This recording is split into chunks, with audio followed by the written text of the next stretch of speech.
자, 안녕하세요. 북수원 카페 여러분. 자, 오늘은 저번 시간에 이어서 2차 모의고사 이제 해설 강의를 할게요. 자, 2차 모의고사를 이제 좀 풀게요. 자, 여기 보면 이제 그 1번은 교육과정 관련된 내용인데요. 이 교수 요목기와 관련된 내용이죠. 그래서 그 교수 요목기 시기에 기획을 도입하였다. 그래서 기획은 민주주의 사회에 알맞는 국민의 양성, 공동생활에서 책임과 의무를 이행할 줄 아는 생활 양성 등을 주된 목적으로 했다. 그러면 여기 기획의 이제 과목은 어디와 이제 관련되냐면 사회생활과 관련되죠. 사회생활과. 그러면 사회생활과 과목에 속하는 그 것을 세 가지 쓰면 역사, 지리, 공민이에요. 역사, 지리, 공민. 그래서 이때 공민이라는 것은 오늘날만 일사 과목이죠. 그래서 이렇게 이제 사회생활과라는 이름으로 통합해 갖고 이제 있었던 거죠. 자, 그래서 이제 있고 그다음에 교수 용어계의 특징은 이제 미국의 진보주의 교육과의 영향을 받았어요. 제가 이제 그 약간 문제 오류가 있는데 그 역사, 지리, 국민을 이렇게 적어놨네 단서들 근데 지어야 되는데 예. 그래서 이제 그 역사, 지리 저희 곤칠게요. 예, 세 과목이라고 해가 곤칠고 자 하여튼 거기에서 이제 종합하여 편성하였고 그 다음에 이제 교수 요목을 물음의 형태로 제시함으로써 설문식 교수를 강조했다 이렇게 있거든요. 그래갖고 이제 단순히 내용만 전달하는 게 아니라 아이들의 어떤 흥미나 이런 것들을 자극하기 위해서 이렇게 한 건데, 자, 니은의 의미는 그 당시 이제 그 정통적인 강의 중심의 어떤 역사에서 벗어나 새로운 문제 해결 학습을 모색했다. 그래서 여기 키워드는 문제 해결 학습이에요. 문제 해결 학습. 자, 이렇게 이제 보시면 되고요. 그래서 이제 관련된 이제 내용을 보충 자료에 잠깐 볼게요. 교수 용어기는 아마 이게 재작년에 나왔던 문제인데 이 교수 용어기 때는 미군정식이죠. 그래서 미군정이 교수 요목을 제정해서 교육제도를 정비했는데 미국에서 실시한 교육과정을 이식해왔다. 이렇게 이제 보시면 되죠. 그래서 미국의 교수 요목을 걷어서 사회생활과라는 이름으로 도입을 했어요. 그래서 그 안에 역사시, 공민이라는 과목이 있고 목적은 뭐 지금도 있지만 민주시민의 교육 양성이에요. 그래서 이제 그 예전에 시험 문제 나왔던 것은 뭐냐면 그 과목 있죠. 중학교 때의 동양사 과목이 뭐고, 그다음 서양사 과목이 뭐고, 국사 과목이 뭐 이런 것들 나와요. 그래서 이제 동양사는 이웃나라 생활, 서양사는 먼 나라 생활, 국사는 우리나라 생활 이런 식의 과목 명칭이 나왔으니까 좀 기억을 해두시고요. 그다음 교과서 검정제고 그 내용을 보면 이제 왕조사 중심의 통사적 내용으로 구성이 됐고요. 고대사를 상당히 중시였고 신민사관이 잔존됐다. 그래서 이제 전 시간에 국사 교본에 대해서 얘기를 했죠. 그래서 이걸 좀 기억을 해두시고 자 세계사 같은 경우에 인류의 기원이라든지 중국, 인도, 지중해 문명, 서구 문명, 1, 2차 세계대전 등등 주요 주제들을 다뤘고 각 단어 밑에 주제를 설문식으로 제시했다. 그래서 학생들에게 뭘 높이려고 했다? 이 문제 해결력을 모색하려고 했다. 예. 그래서 이 문제 해결력 학습을 키워드 해갖고 이제 낼 수도 있으니까 좀 기억을 해두시고요. 자, 그럼 2번 문제 볼게요. 자, 2번 문제는 뭐와 관련된 거냐면 예전에 그 한번 기출에 언급됐던 장보고 청해진과 관련된 문제죠. 그래서 그 내용을 이제 보면 그 밑에는 이제 삼국사기의 이제 한문사조인데 굳이 이거 한문사조를 다 그 해석할 필요가 없겠죠. 일단은 이제 그 뭐 청해 대사 군복 이렇게 나오면 이제 이거 장보구나 알죠? 장보고의 이름이 원래 군복이에요. 예. 그래갖고 이제 있고 일명 그 보고다 이렇게 이제 내용이 있죠. 그래서 이 사람은 일찍이 그 당나라에 들어가서 궁중 소장을 활동했다가 다시 와서 귀국해가지고 왕을 그 아정하고 졸병 1만을 이끌고 그 다음에 이제 여긴 천해진을 이제 세웠다 그 완도에 이 내용이죠. 그 다음에 그 밑에 있는 내용도 이제 다 볼 필요 없겠죠. 여기에서 이제 좀 내용의 이제 핵심 키워드는 여기 디귿에 이제 보이죠. 그래서 여기에서 디귿을 보면 연복이라는 사람이 있어요. 연복. 그래서 연복이 아니라 염장이죠. 예, 제가 말 잘못했는데 염장에 의해서 이 사람이 있는데 이 염장에 의해서 여기가 염장이죠. 예, 얘는 염장이라는 사람이 있는데 이 염장에 의해서 군복이 잠들 때 칼로 베었다. 그러니까 니은과 디귿만 해석되면 금방 해석이 돼요. 요거는요. 예. 자, 그래서 이제 앞에는 이제 장보고가 청해진에 군사 기지를 세운 거고 뒤에는 이제 얘가 좀 잘 나가고 이제 신라 귀족이 진고 귀족들 위협이 되니까 이제 그 당시 그 염장을 파견해 가지고 그 당시 그 장보고를 그 잠들 때 술 같이 먹고 나서 이제 그때 취했을 때 쳐가지고 목을 잘랐다 그 내용인데 자 그러면 그 내용을 이제 보면요 문제 풀어보면 기획이 다른 군진보다 독자성이 강한 것이 뭐였냐 그러니까 청해진이 왜 다른 군진보다 더 독자성이 강했냐 청해진 말고도 그 당시에 그 혈구지단지 뭐 이렇게 뭐 다른 그 군도 이게 군사 기지도 있었죠. 근데 이제 이에 반해서 이제 청해진이 다른 거에서 상대적으로 독재성이 강한 이유는 뭐냐면 그다음 대사단 간직명이 좀 달랐다는 거. 명칭이 이것도 못하네요. 자 명칭이 다른 군직의 간직명과 달랐는데 자 예를 들어서 뭐 진두란 두상 그렇게 썼는데 이건 대사라는 간직이 썼어요. 대사는 신라 간직표에 없는 거예요. 예, 그래서 이거는 그 장보가 요청을 해갖고 중국에서 그렇게 불려지니까 나도 이렇게 불려달라. 그래서 이제 대사라고 이제 불렸던 거죠. 장보 대사라고. 자, 그 다음에 이제 흥동왕에게 기록에 보면 이제 군사 1만 명을 받았다. 이렇게 이제 했는데 실제 흥동왕이 받은 군사는 그냥 표면적인 거고 장보고의 사병 집단이라고 보시면 돼요. 그래서 장보고가 예전에 중국에서 해상 무역권을 장악했죠. 그래서 그걸 바탕으로 이제 자기 군대를 이끌고 가고 그 왕의 허락을 받고 흥동왕의 허락을 받고 실제로 청해진에 이제 군사 기지를 만든 거죠. 그래서 이런 것도 독자적인 것도 볼 수 있고 그리고 이 사람은 단순히 군사 기지만 갖고 있었던 게 아니죠. 무역 성당도 갖고 있었어. 왜냐 그 당시 해적들이 너무 많다 보니까 싸우면서 장사를 해야 돼요. 그래서 이제 군산 복합체라고 하죠. 그래서 이렇게 이제 무역 선달을 가지고 있었다는 거. 이런 것들이 청해지 다른 군사 진지보다 다른 점이다. 이런 것들 좀 기억을 해주시고요. 여기 어디 나와 있냐면 비상지도서에 나와 있어요.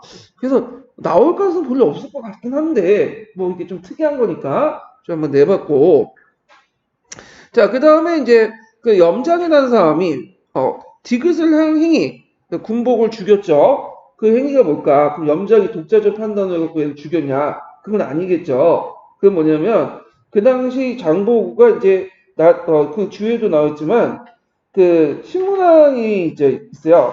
신문왕이 즉위하는 과정에서 그 공헌을 했어요. 군대도 이제 보태주고 그러니까 이제 그 당시 귀족들이 잘못하면 김양을 중심의 귀족들이 이 장보 세력이 점점 커질 거라는 걸 좀 위기의식을 느낀 거죠. 그때 이제 김우진이 그 자기가 이제 왕이 되기 전에 무슨 약속을 했냐면 장보고의 딸을 자기의 부인이나 두 가지 서 있는데 자기 아들의 세자비로 맞아주겠다. 그런데 이걸 이제 하려고 하다가 그 당시 이제 진골귀족들 반발 때문에 이게 실패했죠. 진국이족 입장일 때는 왕씨 장보고와 협력할 경우에 인척관계를 맺을 경우에는 자신의 권한이 약해지잖아요. 그러니까 이제 뭐냐면 장보고가 반란을 일으켰다는 명분으로 그 염장을 방해해서 죽였던 거죠. 예. 그래서 이제 삼국사기에서는 장보고가 반란을 일으켰다 이렇게 했지만 그걸 그대로 믿는 건 그건 없죠 대부분. 예. 그래서 이제 이런 식으로 해서 했다라는 걸 좀 기억을 해주시고요. 자, 하여튼 장보고의 딸을 문성왕, 그러니까 이제 신무왕의 아들이죠. 또는 신무왕이 또 변했다는 설도 있고요. 혼인시키고자 했으나 중앙귀족의 반대에 실패했다. 그래서 장보고의 세력 확대의 위험을 느낀 중앙귀족들은 염장을 보내서 장보고를 살해했다. 뭐 이렇게 이제 쓰시면 될 것 같아요. 참고로 중학교 교과서에 보니까 이런 말이 있더라고. 장보고가 죽은 이유가 뭐 장보고가 반란을 일으켜서 중앙에서 염장을 보내서 죽였다. 근데 이거는 좀 약간 잘못된 것 같아요. 왜냐하면 포면적인 이유고 그렇게 보는 학자도 없어. 근데 고등학교 교과에서는 또 이렇게 서술돼 있죠. 좀 중학교 교과서하고 고등학교 교과서 좀 달라. 근데 되게 보면 이게 서술 내용이나 그게 그 분석 내용이 좀 보시면 알겠지만 고등학교나 중학교 교과서나 서로 비슷비슷해요. 예, 그러니까 중학교 교과서는 서로 이제 종이 다르지만 여러 이제 뭐냐 내용들이 비슷비슷하고 고등학교도 맨날 내용이 비슷비슷하고 그건 뭐냐면 서로 뺏겼기 때문에 그래요. 그래서 이제 교과서 만들 때 서로 옆에 있는 교과서 참고하고 했기 때문에 교과서에 그대로 적혀 있다고 또 이게 다 맞는 건 또 아니야. 네, 서로 뺏겼기 때문에 뺏긴 걸 틀린 걸 또 왜냐면 서로 뺏기는 경우도 많거든요. 그러니까 교과서 읽을 때 교과서 내용이 100% 맞다. 그렇게 전제를 해갖고 보시면 안 돼요. 항상 비판적 읽기를 하셔야 돼. 자, 하여튼, 이렇게 있고, 3번은 이제 보면 제가 또 이제 미술 제품을 이제 또 하나 했죠. 그래서, 이렇게 그림을 통해서 보는 세계사, 이렇게 있는데, 자, 그러면 여기에서 이제 기획의 인물 쓰고 니네 정치적 배경을 써라. 요거는 이제 란 노스행왕을 공격할 때 지켜온 프랑스 재상의 모습이다. 자, 프랑스 재상 딱 생각하면 누가 딱 생각나요? 리슐레이. 리슐레이가 이렇게 있고, 자, 그는 지방 귀족들의 반항, 그 다음에 농민들의 반란을 진압했다. 그리고 30년 전쟁에 개입해서 독일의 신교들을 지원을 했다. 그 내용인데, 자, 그러면 여기에서 이제 30년 전쟁은 나중에 이제 또 살펴보겠지만, 왜 독일의 신교들을 지원했을까? 자기가 추기경에는 불구하고, 또 프랑스는 카톨릭 국가죠? 그럼 당연히 구교를 지원해줘야지. 근데 신교를 지원했던 게 뭐냐? 이거는 종교적인 어떤 것들보다는 정치적인, 국제적인 어떤 역학관계 이런 것들 관련해서 보시면 돼요. 그 당시 프랑스는 무슨 왕조였죠? 반려 왕조였죠. 근데 이제 이에 반해서 그 오스트리아는 독일은 합스부르크야. 근데 반려 왕조와 합스부르크는 예전부터 대립이 있었어요.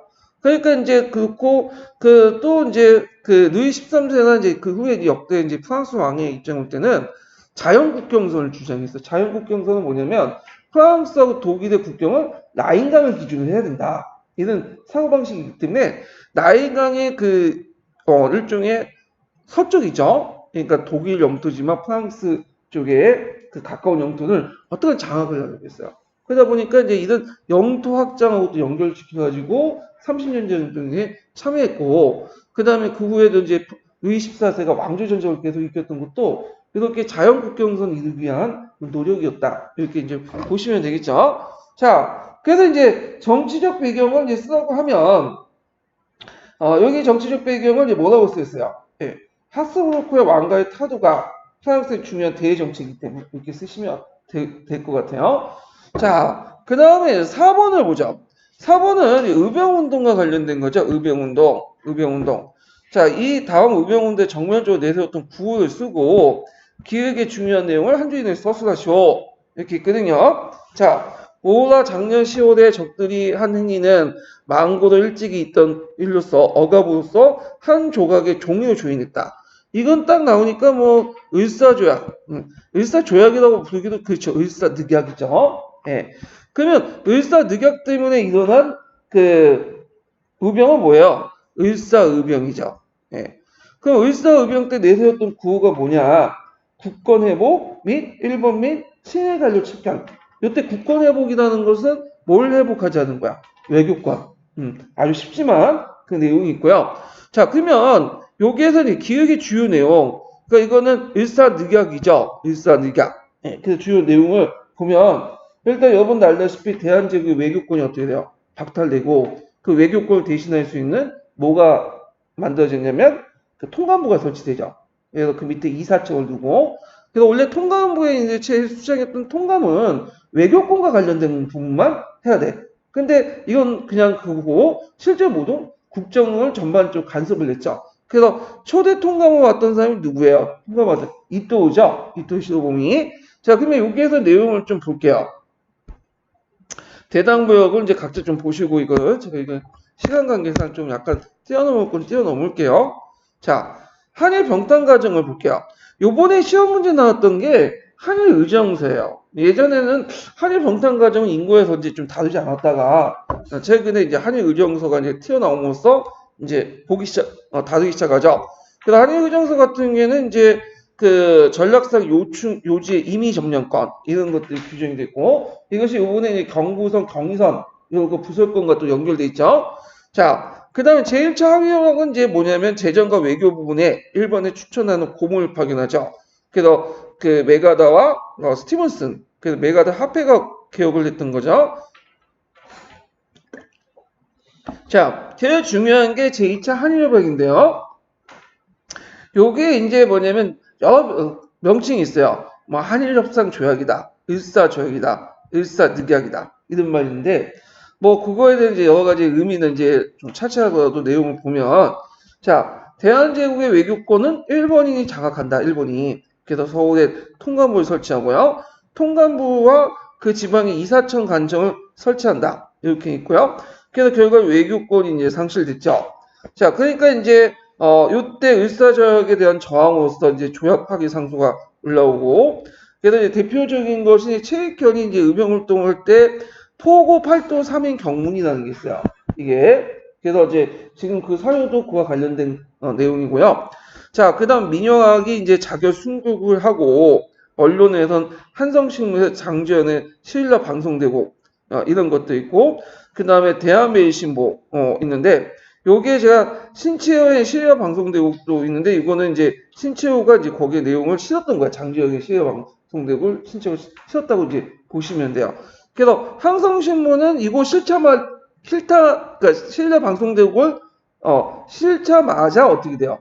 폐간이 되죠. 정간이 돼요. 그래서 실제적으로는 대한매일신보에서 거기에서 실어놓은 거야. 그래서 이제 그때 이제 주필이 신채호가 그걸 가지고 가서 실어놓은 거야. 예. 그래서 이렇게 이제 해석하는데 예전에 이것 때문에 이제 한국사 수능에서 오류가 생겼죠. 이거는 시일러 방송되고 있는 대한매일신보를 통해서 시일러 방송되고 읽었다. 이게 오답 처지에서. 근데 맞는 거예요. 주로 대한매일신보에서 읽었어. 자, 하여튼 그 나철과 오기호가 오족 암살단을 조직하고 일진회를 습격하고 그 등등 있고요. 그 다음에 중간에 이제 을사조약 전에 국제적 승인을 막기 위해서 가서 템프트 미약이라든지 제2차 그 영일동맹 이런 것들 이제 맺었던 거고. 그 다음에 이제 그 뒤에 보면 이제 한일 신협약이 있죠. 정미 7조약이라고 이제 부르는데 그래서 이제 배경이 예전에 시험 문제 나왔죠. 고종의 강제퇴위, 해외 밀사. 그래서 순종이 이제 즉위를 했고요. 입법권, 행정권, 관리 임용권의 탈취를 통해 내정 장악을 했고 각 부의 이제 장관 밑에 차관들을 일본인도 이렇게 임명하죠. 그 다음에 군대 예산을 냈다. 군대 예산은 엄밀히만 정밀실조약의 주요 내용은 아니에요. 여기는 빠져 있고 그 정밀실조약이 맺을 때 비밀조약을 맺었어요. 그때. 그래서 군대 예산 내용인데 근데 이제 교과서의 통칭 그냥 정밀실조약에 이렇게 들어가 있어. 예. 그래서 뭐 그렇게 이제 굳이 구분할 필요는 없을 것 같은데 뭐 세부적으로 이렇게 물어보면 또 이렇게 구분하고 그건 그 문제 보면서 이제 판단을 하세요. 자, 그래서 이제 이렇게 있고 그 다음에 한일 신협약 이후에 기후각서 이렇게 있고 경찰권 박탈 그 다음에 이제 그 한일 병탄 있었고 예전에 교과서 지금도 지금 병합이란 말이 있는데 이 병합이란 말은 좀 약간 잘못된 말이죠. 네. 이거는 병탄과 합방을 하나 글자 떼가지고 일본인들이 만들어 놓은 말이야. 그래서 일종의 일본식 좋은데 이걸 우리나라 교과서에 그대로 적어놨더라고. 그래서 중학교 교과서나 중학교 교과서 쓰신 분들이 좀 약간 의식이 없는지 뭐 그 내용 지식이 없는지 틀린 게 많아. 예. 그 애들 보고 그걸 달다 애우고 앉아 있는 거야. 거기에다 글자 몇 글자 또 틀리게 쓰면 막 틀렸다고 우기고 그런데 자, 하여튼 저도 하도 많이 당해봤고 작년에 자, 뭐 이건 중요한 건 아니에요. 하여튼 이렇게 이제 해서 각 조약의 내용들을 이제 좀 파악을 할 필요 있다. 이렇게 보시고요. 자, 그 다음에 이제 뒤에 넘어가서 5번을 볼게요. 5번. 5번. 자, 5번은 뭐냐면 이제 지폐와 관련된 거죠. 예. 예전에 해자 했는데, 요거는 이제 그 지폐와는 이제 관련된 건데, 이거는 이제, 여기에서 이제 교초를 중심으로 해서 한번 쭉 살펴봤어. 뭐 비전이라든지 교자, 해자. 좀 약간 이대 문제하고 겹치긴 하는데, 교초가 이제 중심이니까. 자, 그러면 이제 문제를 한번 풀어볼게요. 다음 기획과 니은의 명칭을 각각 써보고, 디귿의 발행 배경을 서술하시오. 그리고 디귿의 가치를 유지하기 위해서 남동정벌 전과 후의 그 정책을 각각 쓰시오. 이렇게 있는데요. 자, 지표는 당나라 뭐죠? 여기 들어갈 게 비전이죠. 비전. 원래 비전은 엄밀히 말하면 우리 시각에서 지표라 볼 수는 없고 일종의 약속어음인데 이게 일종의 뭘로 사용되기 시작하면 그 지표로 이제 그 사용했던 거죠. 예. 그래갖고 이제 비전이라고 이제 보고 있고 송나라에서는 이제 들어갈 게 이제 여기는 교자.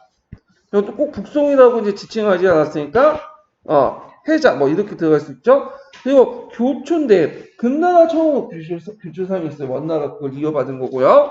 그래서 이제 이렇게 쭉 있고 그래서 쿠비할 때 중통 원본을 이제 발행을 했고 그래서 각 지역에 통용을 시켰다. 이런 내용인데 자 하여튼 그러면 기획과 니은의 명칭을 썼고 그러면 이제 여기에서 이제 그 좀 잘못된 게 있는데 이 중통 원본에 니은을 제가 디귿을 이렇게 써야 되는데 니은을 이렇게 디귿을 고치세요. 예, 문맥상 이제 뭐 크게 문제는 없는데 일단 고치시고요. 자, 발행 배경을 이제 쓰시오. 이렇게 있거든요.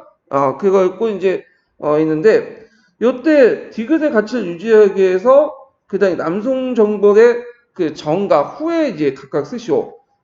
남송정벌 전에서는 이제 어떤 식으로 이제 했냐면 포온을 촌합에서 교초로 납부하겠어요. 원래 포온이라는 것은 뭘 납부하는 거예요? 예? 포온은 이런 것은 은납이죠. 은납. 예. 포온 자체가 이제 은납이잖아요. 예. 예. 그래가지고 이제 이거를 교초로 납부했다. 이걸 잠깐 잘못된 것 같은데 원래 은납을 은납에서 교초로 납부했다. 이렇게 좀 답 수정해 주세요. 예. 그래서 포옹이라는 것은 원래는 이제 중국식 몽골식 약탈식 세제인데 여기에서 들어갈 뜻이 이제 포읍이라는 것이 이제 은을 납부하는 거야. 원래는. 근데 이걸 초납으로 바뀐 거야. 초납. 예. 그래갖고 이제 요 내용들 좀 파악을 해주시고 그러면 이제 나름대로 뭘 가지고 있는 거야? 가치를 가지고 있는 거죠. 교환 가치를. 예. 자, 근데 남성정병 이후에는 영가를 통해서 교체를 해소했다. 이건 좀 다른 방식이야. 영가라는 건 뭐냐면 그 게시판에 이제 물어보시더라고 누가. 그래서 제가 이제 답변을 좀 해드렸는데 요거는 이제 뭐냐면 예전에는 그 한나라 때까지는 그 소금이 전매제였죠. 그 소금의 생산이나 판매를 다 누가 했어요? 국가가 있어, 국가가. 근데 송나라 때 당송으로 넘어가면서 이게 좀 시스템이 바뀌어. 전매제는 전매제인데 생산은 국가가 하고요. 실제 그 판매는 돈을 받고 판매권을 줘요. 상인들에게. 그래갖고 이 상인들이 하는 거야. 그러면 돈을 받고 이제 전매권이 없는 그 상인들이 몰래 팔 경우에 이게 뭐가 되는 거야? 이거는 밀매가 되는 거죠. 그래서 이제 있는데 그때 이제 원나라도 마찬가지로 돈을 받고 이제 판매권을 줄 때 뭘 받았냐면 교초로 받은 거야. 예. 그래서 이제 이때 교초가 막 회수가 되는 거죠. 교초가 나오는데 가치가 있는 거죠. 그래서 지금 이제 예를 들면 뭐 그 석유 있죠, 석유. 뭐 사우디아라비아 석유라든지 온 석유들이 뭘만 받는 거야? 달러 받잖아. 5일 달러고 하잖아요. 다른 그 지표는 안 받아. 그렇기 때문에 1971년 태안제도가 폐지되고 나서도 금태안제도가 폐지되고 나서 달러 계속 가치를 유지했던 것은 이 석유를 가격을 뭘로 받기 때문에 달러로 받기 때문에 페트로 달러라고 하죠. 자 이런 거에 비슷하다고 보시면 돼요. 그런 식으로 해서 아무리 찍어내도 물론 이제 인플레이션이 일어나지만 그 당시 지폐인 그 교초가 계속 유지가 됐던 것은 이런 배경이었다. 근데 이제 나중에 명나라 때 보초를 이제 발행했죠. 명초기 때. 근데 그거는 종이 조각에 불과하죠. 왜냐하면 여기처럼 뭐냐면 그 포로 받는 것도 아니고 그 다음에 그 영가로 이렇게 해가지고 회수하는 것도 아니기 때문에 가치가 전혀 없잖아요. 그래서 이런 내용도 이제 같이 기억을 해두시면 될 것 같아요. 자, 그래서 이제 있고 그 다음에 이제 6번을 볼게요. 6번. 자, 다음 기획정부의 명칭을 쓰고 니은에 채택된 정치체제를 쓰시오. 그리고 디귿의 조치 한계를 이내로 말해보고 니은과 관련된 기획의 조치를 한 가지 써쓰시오. 이렇게 있는데 자, 여기에서 이제 기획이라는 건 뭐냐? 기획은 여기 이제 뭐죠? 국민의회죠. 국민의회는 자신의 승인하고 선포했던 원리를 입각할 프랑스어법을 수립되기를 원하는 바 자유와 권리 평등을 해치는 제도를 최종적으로 폐지했다. 그래서 이제 이렇게 있는데 여기에서 국민의회가 이제 단서가 됐던 것은 일단 디귿 문장에서 볼 수가 있죠. 일단 귀족들이 가지고 있는 명예특권들 이런 걸로 폐지했고 그 밑에 이제 동업조합이나 있던 법인체 이런 것들을 폐지시킨 거, 길드 같은 거 다 국민의회에 이제 관련된 거니까 기획을 쉽게 유추할 수 있죠. 자, 그러면 니은에서 이제 채택한 정치 체제. 그럼 국민의회에서 이제 헌법을 통과시켰는데 이 헌법이 몇 년 헌법이냐? 1792년 헌법이에요. 이거는 정치 체제가 뭘까요? 단원제고. 그 다음에 입헌군주제죠. 입헌군주제. 이렇게 이제 보시면 돼요. 단원제고, 입헌군주제. 자, 그 다음에 이제 디귿의 한계를 보면 이게 이제 형식적인 명예특권이에요. 귀족들이 가지고 있는 이제 여러 가지 이제 그 형식적인 어떤 자기라든지 이런 것들 있죠. 근데 이런 것들은 이제 솔직히 말해 돈이 안 되는 거죠. 그냥 그렇게 하든 말든 나하고 상관없는 거고. 그 다음에 봉건적 문서나 이런 것들 폐지하겠다. 말이 좋은 건데 그 당시에는 이거는 이미 사문화된 거야. 폐지된 거예요. 그러다 보니까 의미가 없어. 근데 제일 중요한 게 뭐냐면 이게 중요한 게 아니라 봉건적 공납을 폐지시켜야 되겠죠. 근데 요때도 똑같은 이제 부르주아들이 이제 그런 사유재산 단념, 봉건적 공납도 사유재산이다. 이거 돈 주고 폐지시켜라. 그래서 이걸 봉건적 공납 유산 폐지라고 하죠. 유산 폐지. 봉건적 공납이라는 것은 뭐 대표적인 생산물 지대 같은 것들인데 예전에 자신이 그 선조가 그 노비였다는 이유로 노비라는 농노났던 이유로 그 당시 냈던 그 여러 가지 공납물을 그 예전 주인들이 갖다 바치는 거야. 이게 생산물 지대예요. 그러니까 그 지대라고 말 딱 그러니까 오해가 생기는 게 뭐 땅을 빌렸기 때문에 낸 건 아니라 일종의 이제 예전에 갖다 던 여러 가지 공납물 있죠. 공납 같은 거, 특산물 갖다 바치고 이런 것들 돈으로 내는 거야, 그냥. 근데 그 생산물 지대가 사고 파는 대상이 됐기 때문에 누가 가지고 있었냐면 부르주아도 많이 갖고 있었어요. 그러다 보면 그들 입장할 때 그냥 줄 수는 없는 거죠. 그러니까 돈을 주고 대사기 해라. 그래서 유상 폐지해라. 그렇지만 실제 이게 유상 폐지라고 얘기하지만 그 당시 농민들에게는 먹혀야 되지 않고 그냥 무상 폐지됐는데 이걸 이제 무상 폐지 공식화된 것은 나중에 국민 공회 때다. 그래서 이런 측면에서 한계가 돼 있다. 이렇게 좀 기억을 해두시면 돼요. 그래서 실제로 폐지된 건 형식적 명예특권이었고 실질적인 그 본거적 공납은 대사기로 결정되었다. 이렇게 이제 기억을 해두시면 돼요. 자, 그 다음에 여기에서 이제 물어볼 게 또 뭐냐면, 국민의회 이제 그 여러 개혁 정책인데, 니은과 관련된 기획의 조치를 쓰시오. 그래서 니은과 관련해서 이제 여기 뭐 동업조약이나 직종 및 기회 법인체는 더 이상 존재하지 않는다. 이건 뭐 그냥 길드를 폐지했다. 이거 쓰시면 돼요. 거의 답을 알려준 거예요, 이거는요. 이렇게. 그래서 이제 뭐 유사 답안으로서 이제 샤프해법을 통해서 노동자 결사 금지 이 내용도 있어요. 근데 이거 요거나는 여기가 좀 가까우니까 이렇게 이제 보시면 될 것 같고. 자, 그 다음에 이제 요거 이제 넘어가기 전에 이제 보충자로서 국민의회 이제 개혁들 좀 볼게요. 특징하고. 자, 국민의회 정치적 지향은 이제 재산을 바탕으로 한 대의제에 입각한 자유주의 제한 선거였고, 그다음 자유와 평등을 결합했고 법적 평등을 강조했다. 그리고 이제 그 인권 선언서를 공표했죠. 인간과 시민의 권리 선언. 1789년에 했고 그걸 전문으로 해가지고 이게 몇 년, 1792년 헌법 전문 역할을 하는 거야. 그러니까 헌법 전문이라는 건 뭐냐면 우리나라도 약간 있는데 이제 헌법이 있으면 그 앞에 헌법 전문이라는 게 있죠. 우리나라는 뭐 3.1운동 임시정부부터 시작해갖고 뭐 4.19 혁명을 거쳐갖고 막 이런 내용 있잖아요. 이렇게 법의 어떤 방향을 결정해 주는 게 전문이에요. 예. 그런데 이 전문 역할을 했던 것이 인간과 시민의 권리선언, 인권선언서고 이게 1790년 헌법 전문이고 참고로 인권선언은 국민의회만 있었던 게 아니에요. 네. 국민공회도 있었어.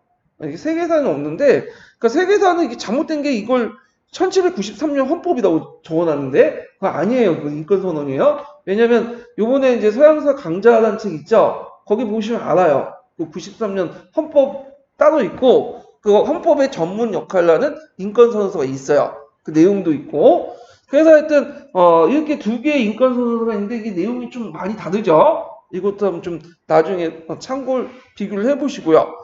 자, 하여튼 이렇게 해서 이제 내용을 보면 인간과 자유평등, 뭐 국민주권과 재산권 확립, 언론 출판 신앙의 자유, 뭐 이런 것도 있고요. 그 밑에 성격들 보면 이제 누수의 사상을 영향을 받았다. 뭐 누크의 영향도 많았어요. 특히 누크의 영향을 받은 거는 뭐죠? 재산권. 예, 재산권 신성 불가침한 거다. 이건 누크의 권한이야. 누크의 영향을 받은 거고. 그 다음에 이제 그 저항권, 국민주권, 청렴, 언론 출판, 신앙의 자유, 법적 평등 등등등. 그래서 이제 끝에 이제 중상층의 부주의 자유법 관념이 반영됐다. 특히 이제 여기에서 자유법 관념이라는 것은 재산권을 강조했다. 이렇게 이제 볼 수가 있죠. 그래서 자유권을 보편적 적용에 통한 새로운 사회 및 국가의 원리를 제시를 했다. 예, 이런 것들 기억을 해두시고요. 자, 그 밑에 이제 개혁 내용을 보자. 뭐 행정구역 정비, 길드 폐지, 요거 이제 길드 폐지죠. 동업종합, 이런 것도 있고, 교회 개혁과는 교회 재산의 몰수 등등 이걸 바탕으로 아시아를 발행하고 부르주아 농민층을 결합, 성직자를 공무화시켰다. 이런 좀 기억을 해두시고, 자, 그 다음에 여기 뭐 성직자 민사 기본법을 이제 제정을 했고요. 그것 때문에 선서파와 선거 거부파는 분열을 했다. 그래서 이제 대개 이 선서파는 이제 성직자 기본 민사법에 의해서 그 국가에 뭐냐면 충성하겠다고 이제 한 거고, 선서 거부파는 뭐야? 못하겠다. 우리는 이제 교황에 충성하겠다. 이런 것들인데, 프랑스 국민은 누굴 지지했을까요? 선서파예요? 선서 거부파요? 의외로 요 선서 거부파를 지지했어, 많이. 왜냐면 프랑스는 좀 약간 이상한 게, 이 정치적으로 상당히 진보적이에요. 근데 종교나 여성관 상당히 보수적이야. 예. 그래서 이런 측면을 보셔야 돼. 예. 자, 그래서 내국간사 통행서를 폐지했고, 샤프의법, 이게 이제 문제가 됐던 거죠. 예. 그래서 노동자 결사, 파업 금지, 나중에 상공화국 때 없어지긴 하는데, 자, 그 다음에 아까 시험 문제 냈던 봉건적 유상 폐지, 사법제도 개혁. 그래서 이제 행정구역과 사법제도를 일치시켜놨죠. 자, 그리고 헌법 제정에서 1791년 헌법으로 입헌군주제 단원제 위에 제한 간접 선거, 유상 시민들에게만 참정권을 줬죠. 그래서 이제 있고 이거는 국민공회 때 물론 시신하지 않았지만 1793년 헌법과 대조인데 단원제 보통선거였다. 예. 그래서 주의할 것은 우리가 이제 세계사 교과서에서는 1790년 3년 헌법을 마치 인권선언서 그 내용처럼 이렇게 얘기하는데 그거는 인권선언서고 1793년 헌법 전문 역할하는 거고 그 자체가 인권선 헌법이 아니에요. 예. 근데 교과서에서 그렇게 오류가 돼 있어요. 근데 이제 서양사 강좌라든지 뭐 프랑스 학령을 다루는 좀 전문적인 서적에는 이건 다르게 이제 인권선언서 보고 있는 거죠. 예. 그래서 이제 이렇게 이제 보시면 될 것 같고요. 자, 그 다음에 이제 볼 게 뭐냐면 7번 문제 볼게요. 자, 7번은 최교사는 수업 시간에 다음 같은 질문의 방법을 사용했다. 그래갖고 작성 방법에 따라서 답을 작성하시오. 이렇게 했는데, 자, 일단은 이거는 이제 질문 학습 방법은 예전에 좀 많이 시험 문제 나왔죠. 최근에 좀 안 나오긴 하는데, 문답 학습 방법은. 그러면 이제 한번, 그 풀어보기 전에 문답 학습 특징 같은 거 네 가지 유형을 좀 볼게요. 자, 문답학습은 교사의 질문과 이제 학생의 대답으로 이제 하고 주로 강의식 수업에서 많이 사용돼요. 물론 그 여러 가지 수업 형태로 하지만 강의식 수업에서 좀 많이 사용하는 부분이고 당연히 문답학습은 학생 주도가 아니라 누구 주도죠? 교사가 주도할 수밖에 없어요. 이게 좀. 자, 그 다음에 이때 이 문답 방법에 대해서 여러 가지 견해가 있지만 녹색책에 있는 건 바스의 견해인데요. 이 사람이 4개의 유형이 있죠. 요 유형이 상당히 중요해. 예. 여기 한 세 문제가 네 문제 나왔어. 일단 인지기억 질문 있죠. 학생들의 상호작용을 통해서 기억하고 있는지 이걸 파악하는 거죠. 사실 정보를 기억하고 있는가를 확인하는 질문으로서 한 단어나 짧은 절로 응답을 요구를 했고요.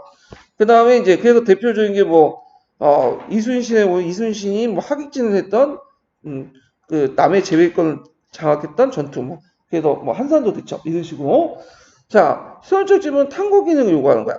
사실과 아이디어 관계를 수입하고 여러 가지 응답 중에 가장 올바른 적절한 답을 고른 거죠. 그래서 이제 과제를 해결하기 위해서 사고 내용을 정리하거나 하나의 결론이나 방향을 유도하는 질문이었고요. 설명, 대비, 대조, 분석 등인데 대표적인 구석기 시대 때 돌격구와 신석기의 도구에 대해 어떤 차이점이 있죠? 그러면 이거는 단답형 끊어지는 게 아니죠. 뭐 간섭기는 어떻고 그다음에 뗀석기는 어떻고 이런 식으로 설명을 해야 되잖아. 대비를 해야 되고. 자, 학산적 질문, 역사적 상상력을 요구하죠. 여러 가지 답이 가능한 질문. 이게 이제 수열적 질문하고 차이점이야. 그래서 똑같은 질문을 해도 프랑스 대통령의 그, 그 근본적인 원인을 물어보면 답이 하나죠. 그러면 이건 뭐가 되겠어요? 수용적 질문이죠. 근데 프랑스 혁명 원인에 대해서 얘기하시오. 그러면 이거는 답이 여러 개죠. 이건 학산적 질문이에요. 예. 그래서 이제 학생들의 독자적인, 독창적인, 창조적인 반응을 요구하고, 그 다음에 이제 과제를 해결하기 위한 다양한 각도의 사고와도 자극하는 질문이다. 이 즉, 가설, 추론, 상상 등의 사고작용을 자극한다. 이렇게 좀 기억을 해주시면 되고요. 평가적 질문 같은 경우에는 판단, 가치, 선택과 관련된 질문으로서 사상과 지식을 조직하고 결정하는데 이를 정당하는데 요거는 이제 뭘 보냐면 예문을 잘 봐야겠어요. 항상 평가가 나오면 핵심 언어가 단어가 뭘까? 키워드가 적절하냐. 무조건 모르면 그냥 적절한 하면 평가적 질문이에요. 네. 그래서 4개의 유형 한번 살펴봤어요. 그러면 한번 문제 풀어볼게요. 자, 일단은 이제 질문 유형이 4가지 이제 가나다라 이렇게 있는데 자, 한번 살펴보죠. 가는 이제 어떤 유형일까? 이건 인지 기억 질문이야. 인지 기억 질문. 이거 알 수 있는 게 흥성대원군이 만들었던 법전은 무엇인가요? 딱 하나 끊어지잖아. 예. 그래서 이렇게 대전대통 뭐 이런 식으로. 자, 그다음에 나는 뭐와 관련된 수렴적 질문이야. 그래서 흥성대원 개혁과 근대적 개혁의 차이점이 무엇인가요? 비교 대조를 하죠. 예. 그다음에 다는 양반 사대부 입장에 서서 흥성대원의 정책을 해석해 보세요. 자, 다양한 반응을 유지할 수 있죠. 뭐 감정이 이렇게 할 수 있잖아. 그러면 이거는 뭐와 관련된 거죠? 학산적 질문 이렇게 보시면 돼요. 나는 뭐냐? 대원군의 세국 정책이 당시 상황에서 적절한 정책. 자, 적절한이라는 말이 항상 나오면 뭐와 연결되는 거야? 이거는 평가적 질문이야. 예. 자, 4가지 이제 질문 유형을 파악을 했고요. 자, 그러면 이제 여기 문제를 한번 또 풀면서 좀 얘기해 볼게요. 자, 가와 나의 질문들은 수업 시간에 공통적으로 어떤 수단을 사용되고 있는지 한 가지 쓰시오. 그러니까 이제 뭐 인지 기억 질문, 학산적, 평가적 이런 것들이 수업 시간에 이제 어떻게 사용하냐?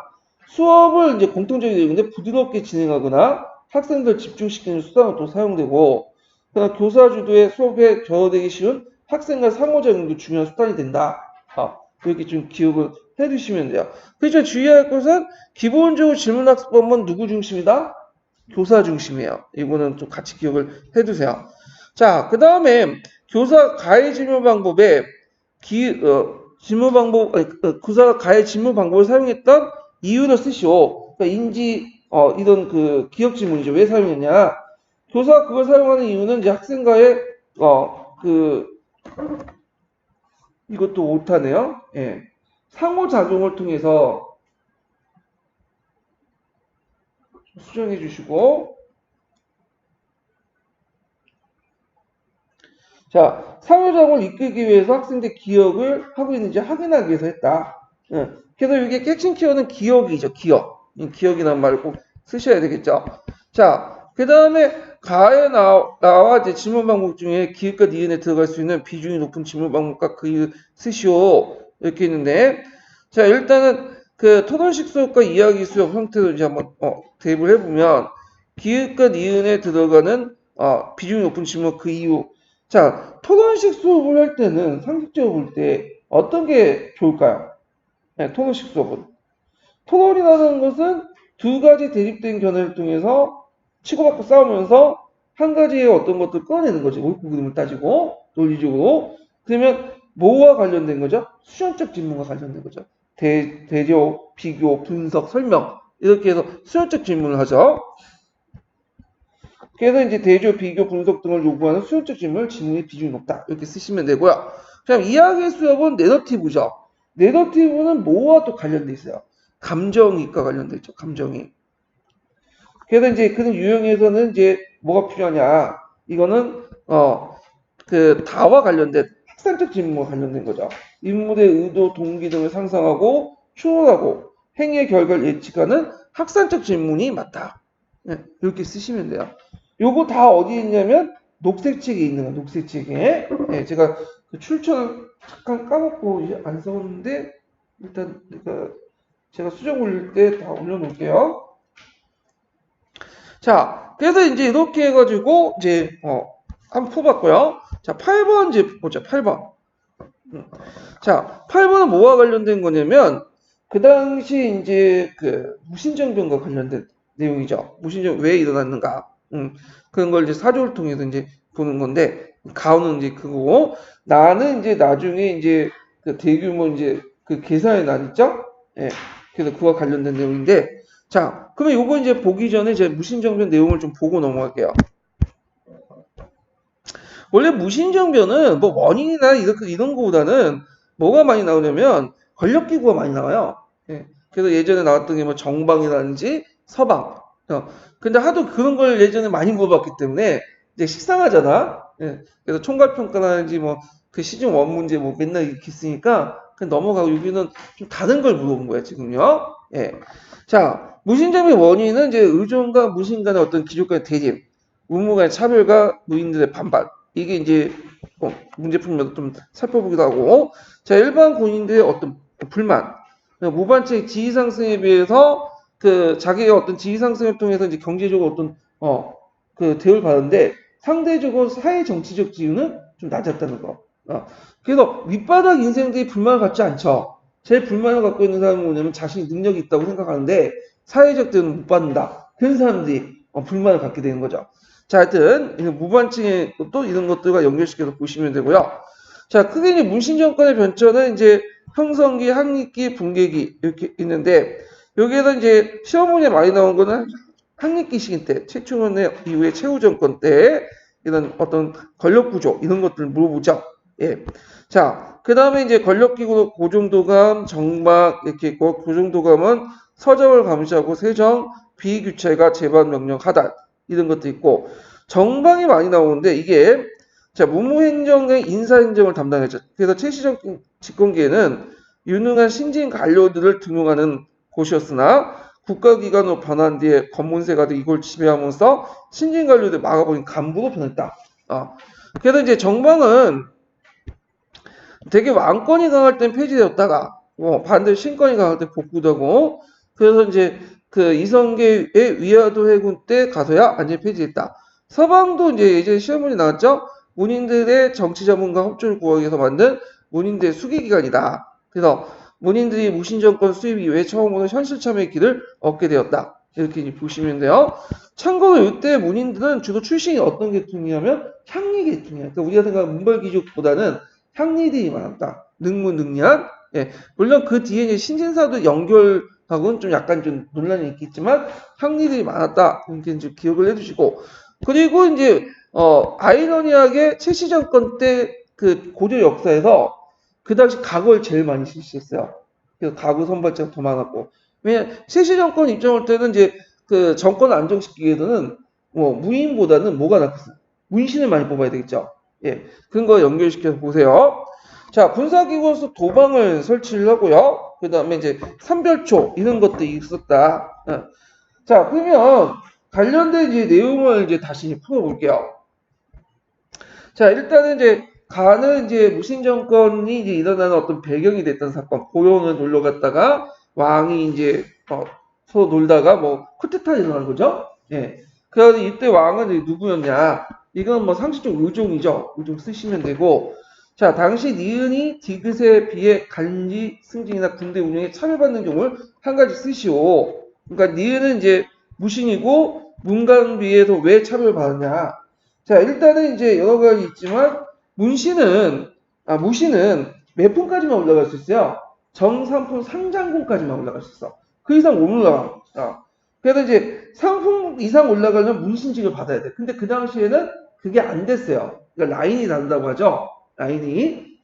근데 이제 무신전변 이후에는 그게 가능했죠. 그래서 문무교차제가 갖고 이제 문신이 무반이 될 수 있고요. 무반이 문신으로 이렇게 진출했죠. 그래서 이제 중서 시당이라든지 뭐 이렇게 해서 1풍, 2풍 이렇게 해가지고 했다. 자, 그 다음에 이제 그 2풍 이상의 재상이 될 수 없었다. 당연히. 예. 군대 운영에서의 차별을 보면 일단은 그 고조도 상당히 영향을 받았고 병권은 실제로 누가 갖고 있어요? 예. 무관들에게 안 줘요. 문관들에게 주죠. 무관들에게 줬다가 이제 출정군 사령관을 이제 무관으로 임명했다. 쿠데타를 일으킬 수도 있는 거고 물론 이성계 같은 사람도 예정이 있는데 전반적으로 그렇다는 거예요. 전반적으로.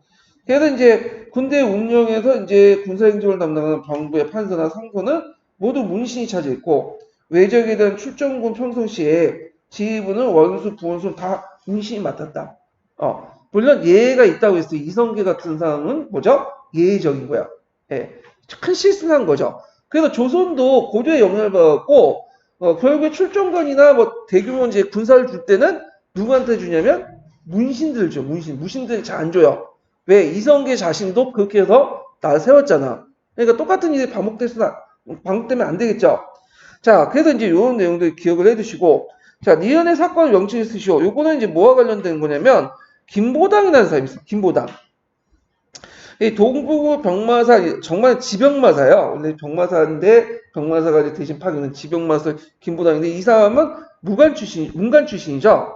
원래 이 사람은 이제 이방 밑에 들어가서 좀 약간 아불려가지고 문관인데 불구하고, 좀 약간 출세 가도를 했던 사람인데, 뭐 어떤 생각인지 모르겠지만, 이때 이제 점점 반무신 반란을 일으킨 거예요.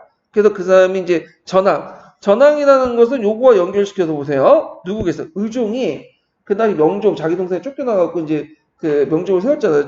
그 문신영 정권에서 그때 의종이 이제 어디 있었냐면 경주에 있었어. 그 거제도인가 있어. 거제도 있다 이제 경주로 이제 옮겨갔는데 전황을 복귀시키는 운동을 했어요. 근데 결국에는 실패했죠. 그 과정에서 이제 의종은 이제 뭐냐면 이민은 죽고 허리를 이제 뭐냐면 감싸고 죽었다고 하죠. 자, 그리고 요때 또 한 번 문신들이 이제 대규모 숙청 사건이나 이 사건 잘해줬더니 안 되겠다. 그래서 일어난 것이 뭐냐 하면 개사의 난이에요. 개사의 난. 그 앞에 있었던 가와 이제 무신정권이 있을 때 대규모 숙청이 있었죠. 그리고 요때 개사의 난 때 또 대규모 숙청이 있었다. 그러면 그 당시에는 뭐 문신들이 그 피도 그 종자도 없었다 이런 말이 있어. 근데 지금 다 그러면 없어졌을까? 그건 아니에요. 경인의 난 앞에 이제 그 가와 개사의 난을 통해서 많은 문신들이 죽었지만 아직도 문신들이 남아 있었어요. 왜냐면 문신들이 많이 나왔죠. 문신들이 없으면 어떻게 돼요? 예? 나라가 운영이 안 되잖아. 예. 그래서 이제 이런 것도 이제 같이 연결시켜서 보시면 되는데 하여튼 개사의 난이 상당히 중요하다. 그래서 이제 나올 것 같은데 느낌이 들어가고 한번 문제를 냈던 거고요. 자, 그 다음에 이제 9번을 보죠. 9번은 이제 뭐가 관련된 거냐면 프랑크 왕국과 관련된 거죠. 예, 프랑크 왕국, 메르빙고 왕조, 그 초창기 때, 그 이제 후반기 때죠. 그래서 메르빙고 왕조에서 카누 왕조로 넘어갈 때 이 내용인데, 자, 요게 내용을 보면 일단 결론적으로 1차 사료의 명칭은 뭘까요? 이거는 콘스탄티누스 기진장이야. 예. 그래서 이게 짐이라는 건 누구냐면 그 다음 콘스탄티누스야. 그래서 콘스탄티누스가 그 당시 로마 교황에게 서쪽을 관할할 수 있는 권한을 위임했다. 이런 거야. 근데 이 콘스탄티 기진장은 일종의 나중에 그 만든 가라죠, 가라. 그래갖고 그걸 왜 만들었냐? 그래서 이제 1차 사료가 만들어진 당시에요. 그거 주의할 건 이게 여기가 1차 사료가 만들어진 건 콘스탄티누스 때 만들어진 게 아니라 언제 때? 요게 그 후에 이제 그 카르고 왕조에게 들어서기 초기 때 이렇게 만들어졌던 거죠. 그래서 이걸 보편적 교황에는 그때 교황이 누구였냐면 스테판 2세야. 스테판 2세 이렇게 쓰시면 되고요. 그러면 왜 이런 것들을 만들어서 이렇게 했냐? 기획이 처 군사력 위협과 획득한 영토를 쓰시오. 자, 그때가 피핀이죠. 예. 그래서 요때 피핀 같은 경우에는 자기가 왕권을 이제 왕이 되는 사람이잖아요. 그러다 보니까 이제 뭔가 정당성이 있어야 되잖아. 그래서 교황으로부터 정당성을 받고 또 그 대가로 뭐냐면 교황이 이제 롬바르드족이 있어. 롬바르드족 위협을 받고 있어. 예. 그래서 롬바르드족이 라벤나라는 지역인데 라벤나가 상대 군사 요충지예요. 동로마 제국이 한때 이제 이탈리아 반도를 장악할 때도 이 라벤나에 총독을 뒀거든요. 근데 이제 라벤나 지역을 이 롬바르드족이 공격해서 점령한 거야. 로마를 직접 위협을 했고, 근데 이것을 이제 누가 구해준 거죠? 피핀이 구해준 거죠. 그래서 그 당시 이 피핀이 이 가서 라벤날포와 중국 이탈리아 지역을 뺏어가지고 누구한테 갖다 준 거야? 교황한테 갖다 바친 거죠. 그래서 이게 최초의 교황령이 된 거야. 이런 거와 연결시켜 보시면 되고요. 그래서 이제 그 앞에서 이제 해가지고 이때 피핀부터 해서 그 후에 이제 누구야? 칼 대제까지 교황하고 그 당시 카롤린고 왕조하고 정경 유착이 됐다. 그래서 카롤린고 왕조는 힘을 보태준 거고, 그 다음에 교황은 황제에게 뭘 주는? 정당성을 준 거죠. 권력의 정당성을 부여해줬다. 이런 거와 연결시켜서 보시면 돼요. 그래서 이제 콘스탄트 기진장과 관련된 내용을 한번 얘기를 문제를 내봤고요. 자, 10번은 좀 생소한데, 잘 보면 이것도 상당히 중요한 개념이 들어가 있어요. 자, 이거 역교원 관련된 문제인데, 다음 자료에 반영된 교육과정 내용 조직의 원칙을 쓰시오. 그리고 가와 나에 들어갈 개념을 각각 쓰시오. 그리고 이와 같은 중심으로 내용을 조직할 때 유의점을 하나에 서술해 보시오. 이렇게 했거든요. 그러면 교육과정 내용 조직 원칙 세 가지가 있죠. 국가 수준의 계열성, 그 다음에 계속성, 통합성, 요 세 가지가 있는데, 여기 보시면 알겠지만, 이게 이제 어떻게 돼요? 연대기 순서를 하고, 그 다음에 뭐 핵심 개념을 계속하면서 점점 똑같은 개념이 점점 어려워지죠. 그러니까 이건 계속성이 아니라 뭐다? 계열성이다. 이렇게 이제 확인할 수 있죠. 계열성. 그래서 계열성은 예전에 한번 교육과정과 관련돼 갖고 물어봤어요. 계열성. 그러니까 나올 가능성이 있고. 자, 그러면 여기에서 계열성과 관련된 설명 중에 이제 녹색책의 가와 나에 관련된 설명이 있어요. 그럼 가는 이제 딱 보기에 뭐가 있죠? 지속과 변화. 역사과의 핵심 개념이죠. 그 다음에 나는 뭐에 해당하냐면 이건 인과관계. 이것도 역사과의 핵심 개념이야. 똑같은 핵심 개념을 그냥 그대로 똑같이 가르치는 게 아니라 이렇게 이제 성취 수준 달리해서 점점 깊이 있게 가르치죠. 학년 올라갈 때마다. 그러니까 이거는 뭐와 관련돼 있다? 계열성과 관련돼 있다. 이렇게 보시면 돼요. 예. 그래서 이제 계열성까지 맞힌 분이 많은데 지속과 변화는 이제 뭐 인과관계? 요거는 좀 약간 어려운 것 같아. 그래서 제가 약간 틀려고 낸 거예요, 그냥. 예. 자, 그럼 이와 같은 중심이 된 내용을 조직할 때 유의점을 써라. 그러면 여기에서 이제 어떤 유의점을 쓰냐 하면 여기에서 이제 물어보는 거는 뭐냐면 개념을 이제 강조할 경우에 개념을 중심으로 해서 개연을 할 경우에는 어떤 문제점이냐 요걸 있어요. 이게 녹색책이 있거든요.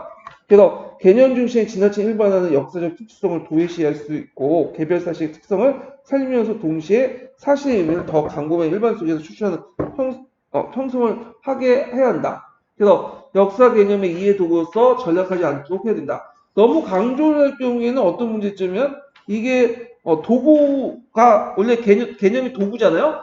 본질이 이렇게 바뀔 수가 있어. 그래서 이런 것들이 문제점이다. 이런 것들 이제 기억을 해두시고 그 다음에 이제 잠깐 제가 말 잘못했는데 문제점을 얘기하고 유의점을 얘기해야 되는데 제가 이제 했어요. 잠깐 이와 같은 개념을 쓰고 이와 같은 중심을 할 때 유의점. 예. 유의점인데 저기 그 책에 보면 문제점이 있고 유의점이 있는데 서로 연결되긴 하는데 일단 문제점은 좀 지우세요. 예. 여기 지우시고 이게 문제점이고 유의점만 쓰시면 되거든요. 그 밑에 제가 유의점까지만 물어봤는데 물어봤으니까 유의점만 쓰시면 될 것 같아요. 내가 답을 원래 문제점과 유의점을 각각 한 가지 쓰시고 이렇게 만들다가 점수가 비중이 안 맞아갖고 그냥 문제점 뺐는데 이걸 빼려고 했다가 안 뺐네. 예. 지우시고 유의점 내용을 보시면 돼요. 그래서 그 비슷비슷한 내용이죠. 개념 중심의 지나친 일반의 역사의 특성을 무시할 수 있고 그 다음에 아까 얘기했죠. 역사의 개념에 의해 도구로 전락하지 않도록 유의해야 된다. 이런 것들 등등 쓰시면 될 것 같아요. 자, 그래서 이제 이렇게 해가지고 이제 보고 이제 4번을 이제 보면 4번이 아니라 4페이지 넘어가서 11번을 보면 문학작품과 관련된 거죠. 그래서 이제 역사교육의 소재와 관련돼서 문학작품이 예전에 2번 정도 시험이 나왔죠. 그래갖고 이제 한번 냈던 건데 자, 그러면 문학작품 내용을 볼게요. 자, 이 문학작품의 대표는 역사소설이라 보시면 돼요. 거의 대부분. 그래갖고 여기 이제 녹색책도 되게 많은데 녹색책보다는 그 파란책 기준으로 공부하시는 게 나아요. 예전에 거의 파란책은 이제 나왔으니까. 자, 여기 뭐 유효한 점과 유의점, 여기 초점을 맞추셔야 되겠죠. 그래서 유효한 점은 역사를 보다 생생하게 느끼고 상상하게 함으로써 역사에 대한 흥미와 관심을 유도하고 감정이익과 공간적 이해를 불러일으킬 수 있다 등등 있고요. 그 다음 등장인물의 활동과 생각, 감정을 구체적으로 묘사하고 지배층 이외의 다양한 계층의 생활을 구체적으로 알 수 있다. 당시 사회를 어떤 시각으로 바라보고 대처하고 살아가는지를 느낄 수 있다. 뭐 이렇게 이제 쓰시면 되고 유의점 특히 되게 중요하죠. 자, 역사 소설의 내용을 학생들이 그대로 역사 사실 받아들이지 않도록 해야 되고 수준에 맞는 걸 고르고 지나치게 허구적인 내용을 담고 있는 작품을 배제해야 되고 자, 역사 소설 배경이 된 역사 사건의 상황에 대해서 사전 학습을 해야 된다. 그래서 그런 뭐냐면 학생들의 이해 형성에 큰 도움을 주도록 해야 된다. 이런 것들인데 자, 그러면 이제 일단 이제 문제를 풀어볼게요. 시외본문은 다음은 문학작품을 소재로 한 수업 진행과 관련된 대화 내용이다. 자, 니은과 니은에 들어갈 말을 각각 써보고 디귿의 사료학습이 이용하기 전에 교사가 해야 할 일은 쓰시오. 자, 이게 우신예찬과 관련된 내용 있죠? 우신예찬. 요즘 교황은 가장 어려운 일들은 베드로와 바울을 맡기고 호화로운 의식과 즐거운 일만 찾는다. 그래서 교황은 바로 다 우신 덕분에 우아한 생활을 한다. 뭐 이거 이제 있는데 자, 저는 우신예찬 같은 문학작품을 수업을 이용하려고 할 때 문학작품 뭔 측면에서 유용하려고 한 건가? 그래서 이제 이걸 어떻게 이제 답변을 해야 되냐면 그 당시에 이게 파란책 내용이 있어요. 역사를 보다 생생하게 느끼고 상상하게 함으로써 역사에 대한 흥미와 관심을 유도할 수 있다. 이렇게 쓰시면 되고요. 자, 그 다음에 이제 교생 2를 보면 자, 디귿의 문학 작품들을 학생의 감정이익과 공간적 이해를 북돋는 사료학습에 적절할 것 같다. 이건 좀 생소한 것 같지만 편한 책이 있어요. 그래서 이때 이제 그러면 이제 넘어가서 잠깐 좀 물어보는 게 이거 뒤에죠. 그러면 요걸 사료학습을 이용하기 전에 교사가 해야 할 점은 뭐냐? 그때 과거의 감정과 느낌을 그대로 살려 현재어로 번역하고 학생들 이해 수준으로 맞게 해야 돼. 예전에 문투로 해가지고 이제 가르치다 보면 애들이 못 알아듣죠. 이런 것들이 문제점이니까 이런 것들을 해야 된다. 자, 그 다음에 이제 여기 보면 학생들은 기억의 의미를 이용해서 요거와 연결돼서 자, 니은이 좋은 것입니다. 그래서 학생들 기억의 의미를 이용해서 니은을 좋아할 것이다. 니은에 들어갈 것은 뭐냐면 문학작품의 배경이 된 역사 시기나 작품에 등장한 사건 상황을 사전 학습을 해야 된다. 왜냐하면 교황이 뭐 들어가고 베드로 바울에 맡기고 뭐 등등 하면 뭔 말인지 하나도 오잖아, 솔직히. 그거 어떻게 설명이 됐어요? 베드로와 바울의 위임을 받은 사람이 누구예요? 교황이죠. 예. 근데 교황이 베드로 바울부터 이제 베드로부터 위임을 받고 했는데 실제로 이제 그 베드로가 교황에게 교황이라고 하는 이제 베드로의 그 권한을 교황이 위임받은 거는 그걸 가지고 자기의 호의호식을 찾기라는 게 아니라 인류를 구제하기 위해서 그런 거잖아. 근데 그게 아니라 교황이 호화로운 의식과 지금 즐거움을 찾는다. 원래 베드로의 바울 뜻을 저버리고 그런 것들 이제 설명을 대신 해줘야지 배경 지식으로 말을 해줘야지 애들이 이해한단 말이야. 예. 그래서 이제 이런 내용들 좀 쓰시면 될 것 같고요. 자, 그 다음에 이제 여기 보면 이 교사 답변 보면 자 문학작품 선정할 때 학생들의 수준에 맞는 걸 고르고 지나치게 허구적인 내용을 담겨 있는 작품을 배제하는 것이 좋을 것 같다. 그 이유를 쓰라고 했죠. 자 학생들에게 지나치게 어렵거나 유치한 내용일 경우에 그 효과가 반감된다. 네, 그런 것도 있고 더 허구적인 주장이 강한 내용은 학생들 역사 이해를 심히 왜곡시킬 수 있다. 대표적인 게 뭐 서유기 삼장법사 연구한다고 현장 한다고 서유기를 가지고 와서 손오공 얘기하고 접할게 얘기하고 사오정 얘기하면 재밌을 수 있어요. 근데 그게 역사의 패턴 아니죠. 심히 왜곡시키는 거지. 네, 이런 것들 이제 같이 기억을 해두시면 돼요. 자, 그래서 여기에서는 이제 단순히 문학작품의 유의점을 그냥 물어보는 게 아니라 약간 예문이 주어지고 유의점에 대한 이유 측면을 물어본 거예요. 왜냐면 유의점 그냥 쓰라고 하는 거는 예전에도 시험에 좀 많이 나왔기 때문에 다음 나올 때는 그렇게 좀 약간 유치하게 나오지 않을 것 같아요. 좀 약간 심도에서 나올 수 있고, 예. 그렇지만 유의점 3개나 외워두세요. 예. 그리고 그 이유도 같이 외워두세요. 파란 책을 기준으로요. 자, 그 다음에 이제 마지막 문제 10회번 문제 보자. 현대사와 관련된 내용인데 이거는 미소 공동회화나 뭐 신탁 통치 관련된 내용을 이제 냈어요. 그래서 이제 그 미소 공동회화나 뭐 모스크바 삼상이 관련된 내용들 그리고 우리나라 반응 이렇게 이제 있는데 요거 보기 전에 잠깐 이제 보충 자료 잠깐 보고 넘어갈게요.